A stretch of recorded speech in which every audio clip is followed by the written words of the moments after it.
And I think the best place to start is to like understand his grandparents. And that's also like they're also the reason why some people believe that Hitler was a Jew, right? Why do people believe that?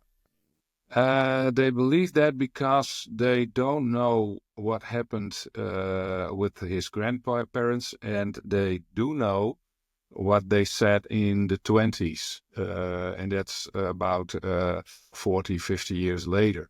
And in the 20s, the socialist journalists used to attack Hitler on every point they could make. For instance, when he did certain things on a financial basis, they thought could be acting like a Jew or something, they would attack him with that. Not that they meant it, but they said it to hurt him. You're not consequent in what you say. You're not doing what you said, and you're like the ones you hate. And then they look back, and then they discovered that in the past, it's not sure if Maria Anna Schicklgruber, his grandmother, had a child with Georg Hitler, the supposed father of the grandfather of Adolf Hitler. And then they started digging into that, finding stuff that isn't true. And now we know that most of the things they found out wasn't quite accurate.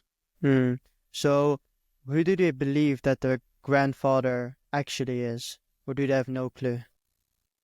I think it's the one they most of the time say it is. It is Georg Hitler, and I didn't understand very well at first why they said it, but then I investigated it for my book, The Young Hitler, and I found out that together with another book that was quite recently published in Austria, based on new letters of the father of Hitler.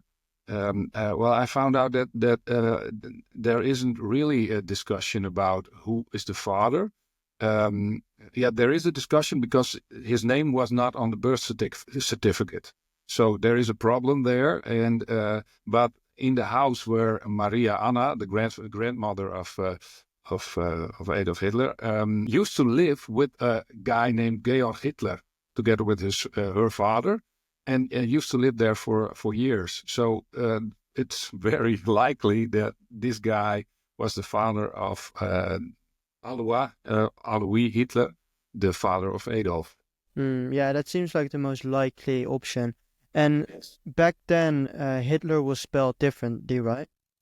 Yes, yes. Apart from the Schicklgruber thing, we talked about that once, but Hitler came in a different spelling of variants. You had these guys were called Hitler with a D and an L, and Hitler is of course with an I and a T and an L.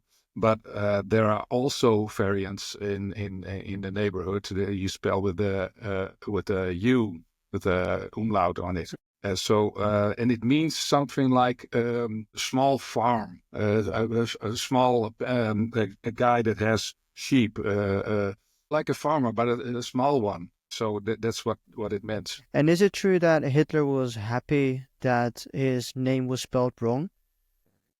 Yes, because he found it to be it sounded better, a little harsh. I don't know. Hitler is softer, and he was glad with it, and he was very glad that he wasn't called Schickelgruber. Yeah, no, that's not that's the worst catchphrase. Like you can't remember it.